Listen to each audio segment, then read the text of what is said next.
আজকে গিয়েছিলাম বাজার, তাই বড় ধরনের মাছটা দেখতে পেলাম 1 কিলো 200-র মতন হয়েছে। তা ওইটা নিলাম, ওটা আবার কেটে দেবে আমাকে, সেই কাটিংটা এই ভিডিওটা তুলছি। প্রথমে এইসব ডানা ফানাগুলো কেটে নেবে, নিয়ে ভালো করে পিস পিস করে কেটে দেবে।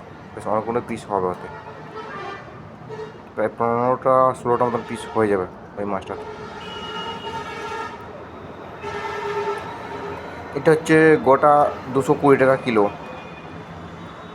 এটা কাটা নিলে 250 টাকা কিলো হতো, কিন্তু গোটা নিয়েছি বলে একটুখানি কম আর কি পয়সাটা। এই যে মুগতে ভালো করে ঠেঙে ঠেঙে করছে জিনিসটা। জ্যান্ত রুই একটু খেতে ভালো হয় বরফের থেকে, এর ভাজা খেতে খুবই ভালো লাগে, ও ঝাল খেতে।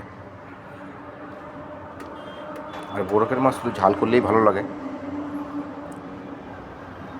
প্রথমে মুনুটা কেটে নিল, এবার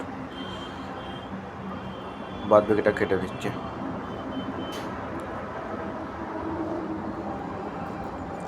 আমি সকালবেলা গিয়েছিলাম 8:30টার সময়, গিয়ে দেখলাম এরকম মাছ আছে, বলছিল এইটাই নিয়ে যা।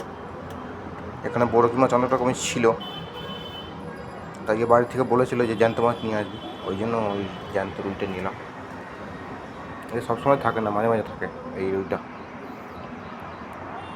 এই যে পেটের চাকাটা করে দেবেন।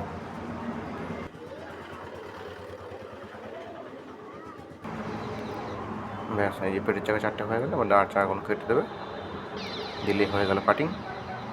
পয়সা দিয়ে মাছ নিয়ে এবার বাড়ি যাব। এই যে দেখছেন অনেকগুলো পিস হয়েছে, আর 15টা 16টা মতন বলেছিলাম, সেরকম হচ্ছে পিস হয়ে গেছে।